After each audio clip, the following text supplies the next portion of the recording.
Kedua pemimpin dengan kekuatan besar di dunia kembali bertemu lagi. Baru-baru ini, Presiden AS Donald Trump dan Presiden China Xi Jinping kembali bertemu di Beijing. Bahkan dalam pertemuan terakhir, Trump menyebut keduanya sudah mengenal lama dan setiap ada kesulitan keduanya berusaha untuk mengatasinya.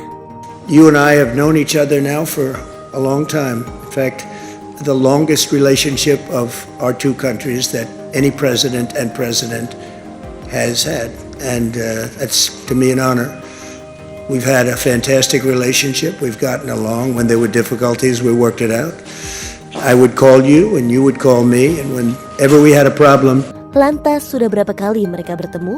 Pertemuan pertama Trump dan Xi terjadi pada April 2017 di Mar-a-Lago, Florida, AS. Pertemuan tersebut berlangsung beberapa bulan setelah Trump memulai masa jabatan pertamanya sebagai presiden. Saat kampanye presiden, Trump kerap mengkritik China dan sempat memicu kemarahan Beijing setelah menerima telepon dari Presiden Taiwan. Pertemuan tersebut juga dibayangi keputusan AS melancarkan serangan udara ke Suriah. Meski demikian, kedua pihak menyebut pertemuan tersebut memberi kemajuan besar bagi hubungan AS-China. Pertemuan kedua berlangsung pada Juli 2017 di sela-sela KTT G20 di Hamburg, Jerman. Trump dan Xi membahas soal program nuklir Korea Utara serta hubungan ekonomi kedua negara. Namun setelah pertemuan itu, pemerintah Trump meluncurkan penyelidikan atas dugaan pencurian kekayaan intelektual AS. Pertemuan ketiga terjadi pada November 2017 di Beijing, China. Trump melakukan kunjungan kenegaraan selama 3 hari bersama delegasi CEO dan pebisnis AS. Suasana berlangsung positif, namun beberapa bulan kemudian Trump melakukan tarif terhadap China. Pertemuan keempat berlangsung pada Desember 2018 di sela KTT G20 di Buenos Aires, Argentina. Sebelumnya, Amerika Serikat dan China saling melakukan tarif terhadap berbagai produk perdagangan kedua negara. Meski ketegangan meningkat, keduanya sepakat memulai negosiasi terkait perlindungan kekayaan intelektual dan isu pencurian cyber. Pertemuan kelima berlangsung pada Juni 2019 di Osaka, Jepang saat KTT G20 digelar.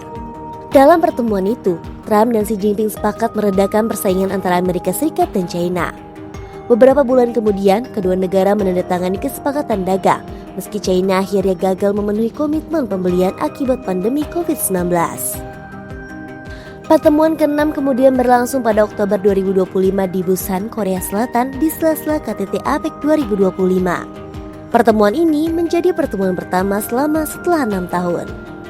Setelah pembicaraan, kedua negara mengumumkan jeda 1 tahun dalam perang dagang mereka. Adapun pertemuan terbaru saat ini di Beijing. Kedua negara membahas Selat Hormuz dan perang AS-Israel melawan Iran tanpa menyinggung masalah terkait isu Taiwan. Salah satu hal yang disepakati dalam pertemuan ini adalah kedua negara menginginkan Selat Hormuz tetap harus dibuka untuk mendukung arus energi yang bebas. Xi juga meyakinkan China tidak akan menyediakan peralatan militer kepada Iran.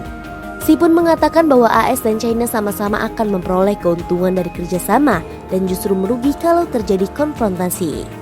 Xi juga berharap kedua negara seharusnya menjadi mitra bukan rival. Kini setelah 7 kali pertemuan dan berbagai dinamika yang mengiringi hubungan Trump dan Xi tetap menjadi sorotan dunia. Pernyataannya, apakah pertemuan terbaru ini benar-benar akan meredakan persaingan kedua negara atau justru hanya menjadi jeda sebelum ketegangan baru muncul kembali?